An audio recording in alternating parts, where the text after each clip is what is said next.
আসসালামু আলাইকুম। আজকে করব বেগুন ভাজা। তো অন্যান্য জনের থেকে আমার বেগুন ভাজাটা একটু ডিফারেন্ট হয়। তো আমি কি দিয়ে ম্যারিনেট করছি সেটাই আপনাদের সাথে শেয়ার করব, যার কারণে আমার বেগুন ভাজাটা একটু মজা হয়। তাহলে চলুন দেখি কিভাবে আমি বেগুন ভাজাটা করছি আর কি মিশিয়ে নিচ্ছি। প্রথমেই বেগুনটা একটু স্লাইস করে কেটে নিয়েছি। তো প্রথমেই দিয়ে দিচ্ছি লবণ। সব কিছুর আগে আমি কিন্তু লবণটা মিশিয়ে নেই, তারপর দিব হলুদ,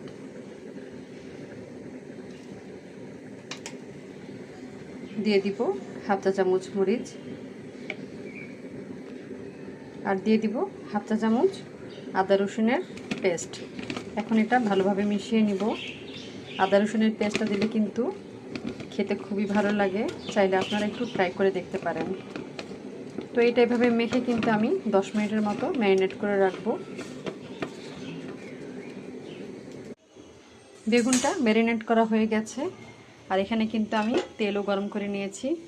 তেলটা চতুর্দিকে একটু ঘুরিয়ে নিচ্ছি, যেহেতু এমনিতে একটু তেল বেশি লাগে।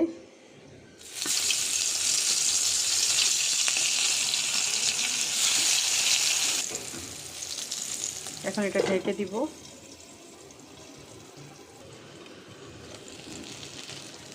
একটু উল্টে পাল্টে নিয়েছি, ওই পিঠটা আরেকটু হবে, তারপর কিন্তু আবারও এগুলো দিয়ে দিব।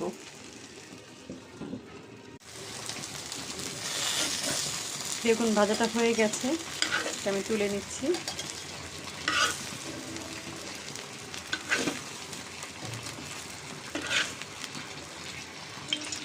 পরের বেগুনগুলো দিয়ে দিচ্ছি।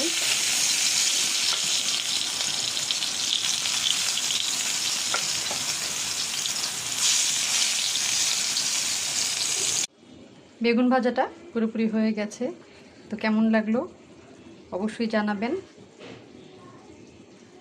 তো সবাই খুব বেশি ভালো থাকবেন। বিদায় নিচ্ছি। আল্লাহ হাফেজ।